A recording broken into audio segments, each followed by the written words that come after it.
Good evening. You're watching AWANI Tonight with me, Saraya Mia. Private hospitals to join vaccine drive starting tomorrow.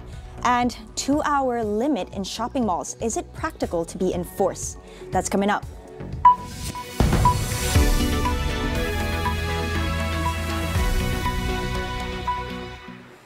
We start AWANI Tonight with an incident involving the Light Transit Rail or LRT.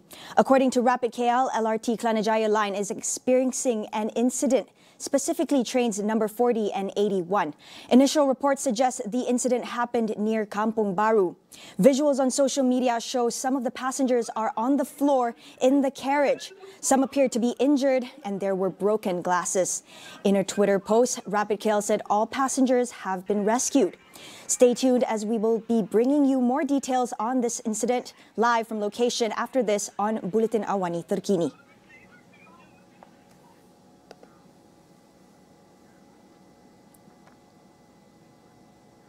12 private hospitals will start operating as COVID-19 vaccination centers or PPV tomorrow as part of the country's national immunization program. Protect Health Corporation Chief Executive Anas Alam Faizli said a total of 2,250 vaccine doses will be available as a start. Protect Health is an initiative under the Health Ministry, coordinating with private hospitals to ramp up the vaccination drive and achieve herd immunity nationwide. The list of private hospitals and their locations have yet to be made known. Malaysia reported 61 new COVID-19 fatalities today, the country's highest daily death toll since the pandemic started. New COVID-19 cases remained above the 6,000 mark for the 6th consecutive day, with 6,509 infections reported in the past 24 hours. Today's figure is also the third highest since the onset of the pandemic. Selangor reported the highest figure out of all states with 249 new cases. This is followed by Sarawak with 530 infections, while Johor and Kuala Lumpur each have 468 new cases. Plenty of slots are still available for the AstraZeneca COVID-19 vaccination opt-in program. Current registration is for elderly citizens aged 60 and above. Registrations for anyone else below that age will open on Wednesday. Malaysia's COVID-19 infectivity rate has gone up to 1.21 as of yesterday, highest for 2021 so far. Health Director General Tan Sri Dr. Nur Hisham Abdullah in a Twitter posting revealed that the R0 or infectivity rate in the country has increased gradually from 1.05 to 1.18 on May 22nd before increasing again yesterday. SOPs should be practical and feasible to implement. President of the Malaysian Shopping Centre Association, Tan Sri Teo Chiang Kok, says there's room for improvement in the latest SOPs under the Improvised Movement Control Order. Among them, customers will only be allowed to spend up to 2 hours at all retail premises, including shopping malls. Some of the SOP, like for instance, the SOP for 2-hour shopping, although it's good in principle, but we are wondering how to enforce it. Because although we can put up notices to remind shoppers to limit to 2 hours in their shopping time in the mall, it is not easy or not possible to spot who has been in the mall long enough because there are so many people around and the mall is so big. But anyhow, since the pandemic started last year, our car park record shows that the duration of the parking is already reduced by 1 hour to 1.5 hours. Normally, a shopper stays in a mall for about 3 hours. So now that they're staying less than 2 hours already. So actually, naturally, they already shortened their stay. Besides a duration limit, Teo Chiang Kok argues that there are already ways in which the number of people entering the mall can be controlled. So people come in and go out of the mall in many areas. There are many doors to go in and out. So it is not possible to really count the number of people within the mall.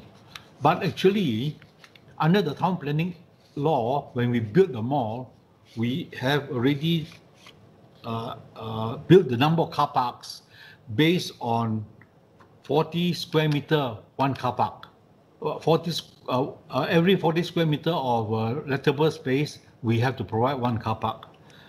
And now that each car is limited to 3 people, this works out to about 13 square meter per person, maximum coming by car, which is much below from the 4 square meter required for social distancing. So there's a natural limit already to the number of car parks.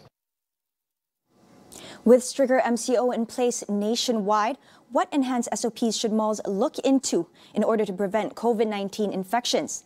Tan Sri Teo Chiang Kok suggests reviewing entry via My Sejahtera and ensuring everyone plays their part. The malls are already practicing all the SOPs.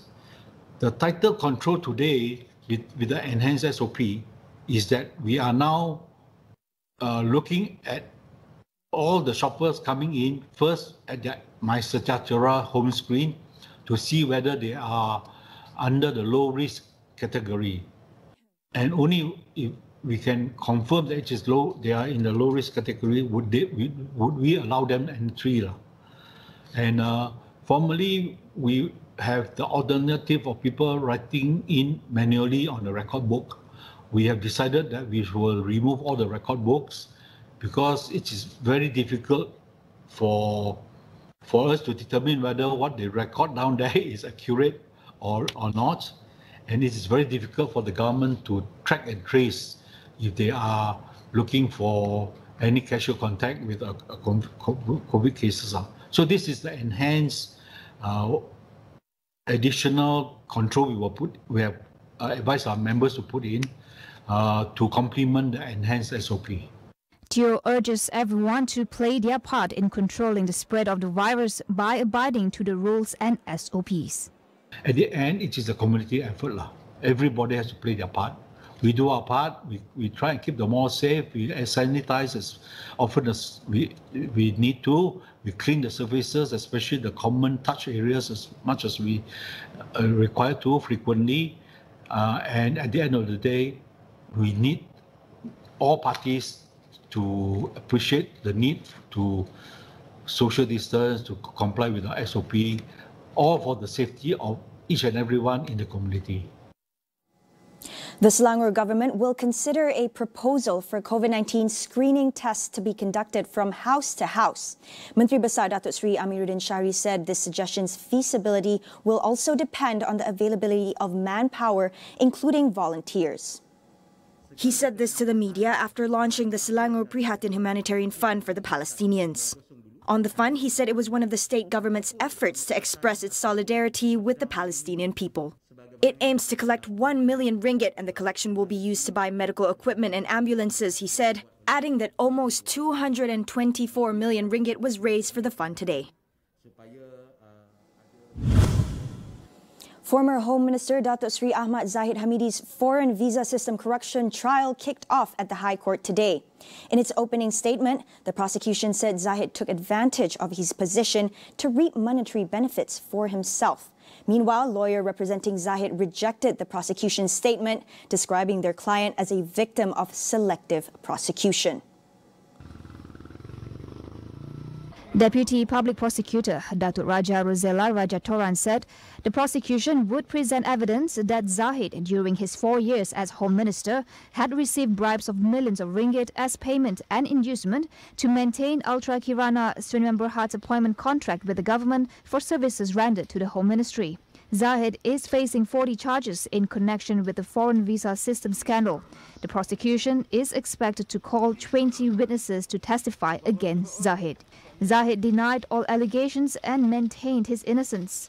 This is the UMNO President's second trial following the ongoing hearing at the Kuala Lumpur High Court, in which he is facing 47 criminal breach of trust, corruption and money laundering charges involving tens of millions of ringgit belonging to Yayasan Akal Budi. We'll take a short break. Stay with us.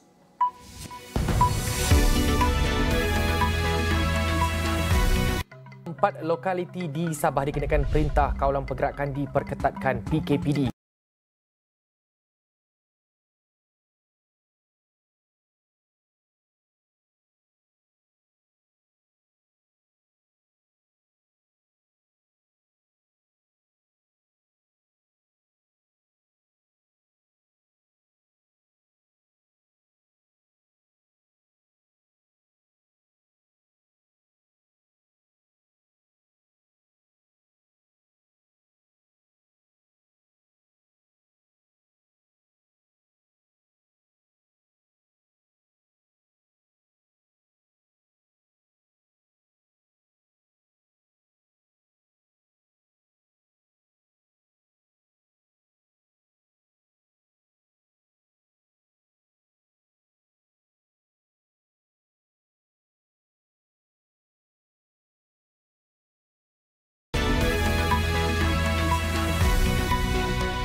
Welcome back. Thailand will tighten its borders after discovering cases of the South African COVID-19 variant stemming from illegal border crossings. 3 locally transmitted cases of variant B1351 were detected so far as the country grapples to contain its worst outbreak yet. The first local case of the variant was detected on May 4th in a 32-year-old Thai man after he was visited by family who entered the kingdom from Malaysia through informal border crossing. Authorities in Bangkok have also prohibited movement of laborers at construction workers' camps after 11 camps were among 30 active clusters in the capital. Thailand reported 2,731 new COVID-19 cases and 30 new deaths on Monday. Singapore approved a breathalyzer test that aims to show if someone is infected with COVID-19 in under a minute. The Brefense Go COVID-19 breath test system by Breathinix is the first to be secured in Singapore. Breathinix, a spin-off company of the National University of Singapore and US, said it is now working with the Health Ministry to run a deployment trial of the technology at one of the city-state's border points with Malaysia. The breath analysis will be carried out alongside the current compulsory COVID-19 antigen rapid test. The company claims that the breath test has achieved more than 90% accuracy in a Singapore-based pilot clinical trial.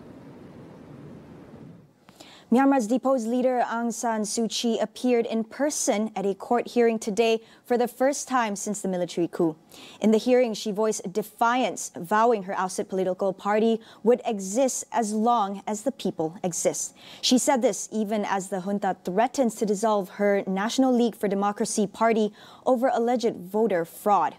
Suu Kyi's lawyers said she looked in good health and held a face-to-face meeting with her legal team for about 30 minutes before the hearing. The 75-year-old Nobel Peace Prize laureate is among more than 4,000 detained since the coup in February. She faces charges that range from illegally possessing walkie-talkie radios to violating a state secrets law. Japan opened 2 mass inoculation centers as the country races to vaccinate most of its elderly population against COVID-19 before the start of the Tokyo Olympics. The centers in Tokyo and Osaka will vaccinate thousands of people every day as it seeks to boost the country's sluggish inoculation drive. The Tokyo facility will operate 12 hours a day to dispense shots to some 10,000 people daily for the next 3 months. The site in Osaka will build up to about 5,000 shots a day. Meanwhile, the 4th wave of infections has raised concerns about the Olympic Games due to begin on July 23rd. Hospitals in Japan's 2nd largest city of Osaka are buckling under a huge wave of new infections, running out of beds and ventilators as exhausted doctors warn of a system collapse. Just 14% of the prefecture's 13,770 COVID-19 patients have been hospitalized, leaving the majority to fend for themselves. By Thursday, 96% of the 348 hospital beds in Osaka reserved for serious virus cases were already in use.